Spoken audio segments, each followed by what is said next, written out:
as we got looking at this thing, and we researched it further and deeper into what the birth certificate system was, this thing was attached to the largest warfare platform in the world that was essentially created to go ahead and capture everybody on the planet as chattel or property.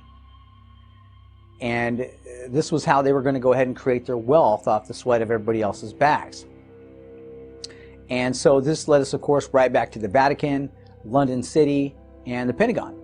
And those were the three locations on planet Earth, the three war castles, so to speak, that substantiated the empire of the three city-states.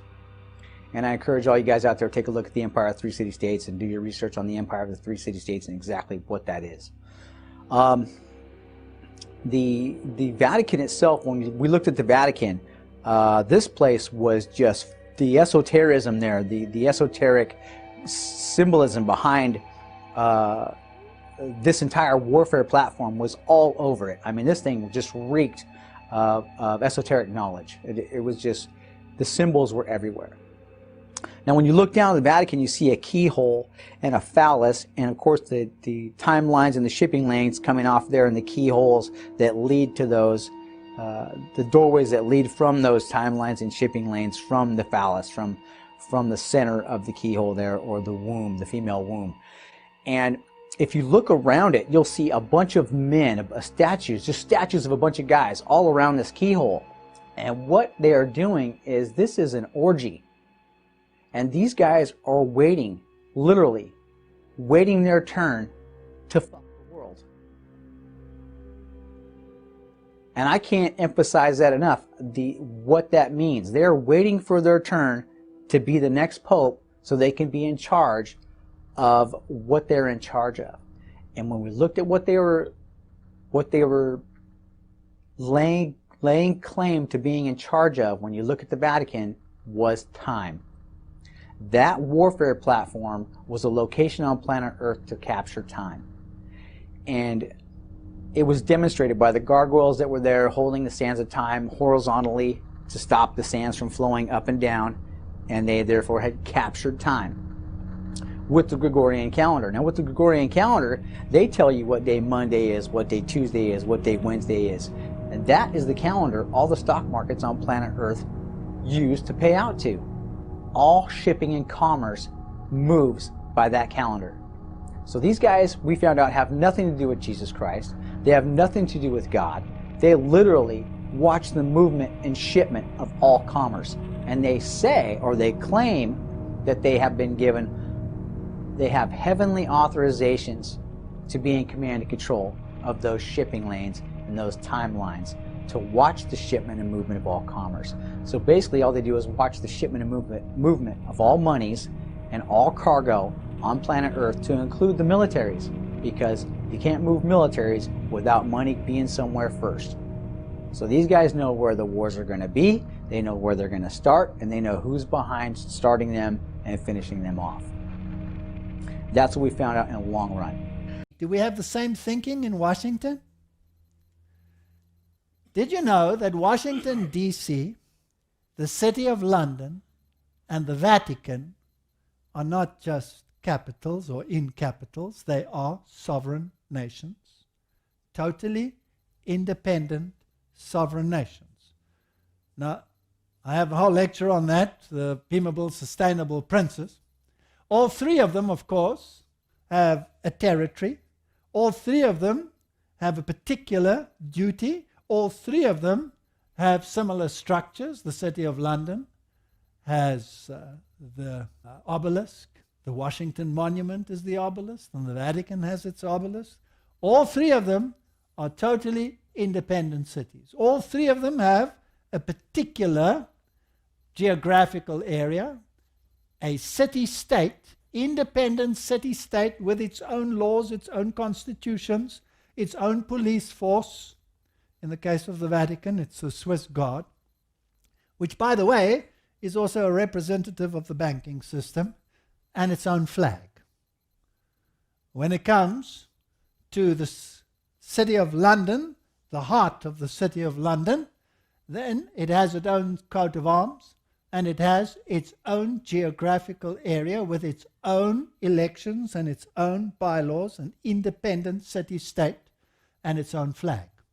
And the dragons and we serve and all of these things are rather fascinating when you look at that history, but that's not part of this lecture. So this is called the Corporation of London. Like Vatican City, London's financial district is also a privately owned corporation or city-state located right smack in the heart of Greater London. It became a sovereign state in 1694 when King William III of Orange privatized and turned the Bank of England over to the bankers. And maybe it needs a king. Maybe it needs a King William. I wonder. Would be interesting if it could get a King William. Let's have a look what Wikipedia says about London Corporation. City of London Corporation. The City of London Corporation, officially and legally the mayor and commonalty and citizens of the City of London, is the municipal governing body of the City of London, the historic centre of London, and the location of much of the UK's financial sector. The Rothschild banks are there, and Rothschild stands for Red Shield, Rothschild, Red Shield. And if you look at the Jewish Encyclopedia, it says Vatican bankers. In 2006, the name was changed from Corporation of London to avoid confusion with the wider London local government. It's a totally separate government, the Greater London Authority. The corporation is probably the world's oldest continuous elected local government authority. Both businesses and residents of the city, or square mile as it's called, are entitled to vote in the elections, and in addition to its functions as the local authority analogous to those undertaken by the boroughs that administer the rest of London, it takes responsibility for supporting the financial services, industry, and representing its interests. And it has a Lord Mayor, a court, and a council, and all of the necessary components to make it an independent state. Now, it's interesting that the former Mayor of London, Boris Johnson, was pro-Brexit. And David Cameron was anti-Brexit. And we're wondering, are they cleaving to each other? Are they not cleaving to each other? It has nothing to do with this. Because the cleaving has to do with churchcraft and statecraft. And why is it necessary that Britain should actually be separate? And why would Boris Johnson be in the know? Well, as a leading figure in an independent state, as the former mayor, and as a Bilderberger, he should know what the agenda is, the Bilderbergers having been created by the Jesuits, by Joseph Hieronym Rettinger. And why was he pro-Brexit? Does the New World Order need a separate state as a figurehead state, as Prince Charles was supposed to be? And then he was made the Foreign Secretary by the new Prime Minister. And as Foreign Secretary, he wields a tremendous amount of power because he will be dealing on a one-to-one basis with the great powers of the world, including the Russians and the Chinese and all of these. And who is the new Lord Mayor who's taken his place? Well, this is the official government webpage. Mayor of London, the role of the Executive London Strategic Authority is to promote economic development and wealth creation, social development, and the improvement of the environment. The mayor also has various other duties in relations to culture and tourism, and now it is Sadiq Khan, who happens to be a Muslim. And it's interesting, if you get to the 32nd degree in Freemasonry, well, then you become a Shriner Freemason, if that is your portfolio, and then you swear allegiance, not on the Bible, but on the Quran. And you don a fez, which says Allah. Rumors have emerged Britain's Queen Elizabeth is set to retire so says the media, and intends to pass the crown over to Prince William and Kate Middleton. Britain's Queen Elizabeth, who just celebrated, etc., the reigning monarch, she wants to hand over directly to her grandson, Prince William. It's interesting that the Prince of Orange, William III, actually created this independent state, which is really subject to the crown.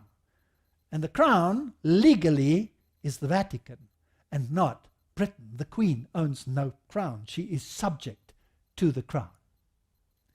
The news came from reports the Queen had made it known she was planning to step down and skip over her son, Prince Charles, turning over the crown to the second in line to the throne, his son, Prince William.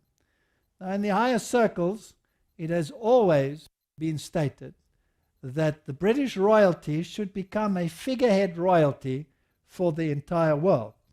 And maybe it has to be separate from the other nations in order to fulfill that role. In fact, they would make a very nice couple and a very nice example to the world to look up to this youthful new endeavor of church and state working together.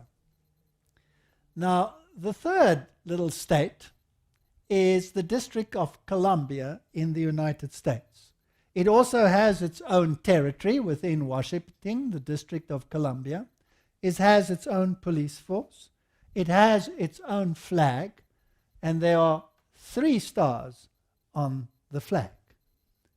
All together now. 1, 2, 3. You see, the District of Columbia is the political powerhouse of this new order. The Vatican is the religious powerhouse, and it wields the sword of the Spirit, to which the sword of the state is subject. And here lies the military and political clout of the system. London is the powerhouse of the economic system.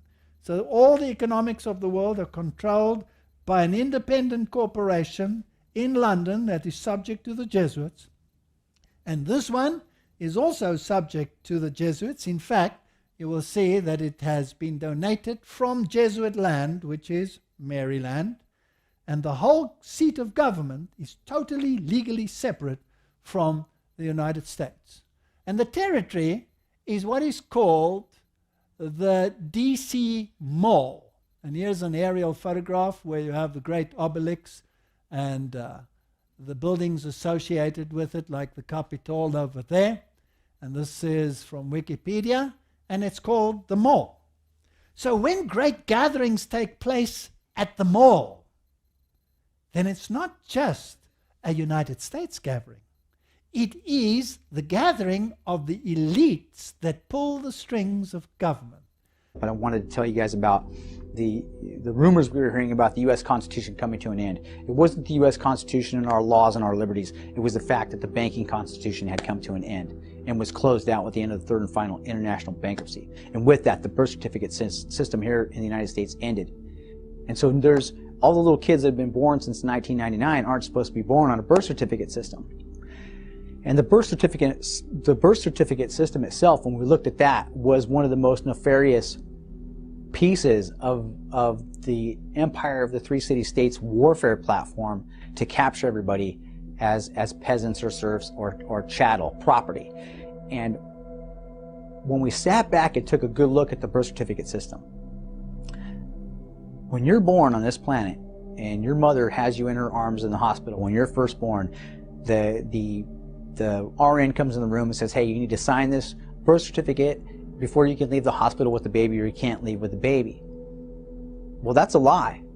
You're trying to tell me I can't leave the hospital with my child unless I sign this document, this birth certificate document? That's kidnapping. That's illegal. You can't take my baby from me and hold my baby just because I don't sign your document. That's crazy. So what we found out was that the baby's name is all in capital letters on the birth certificate.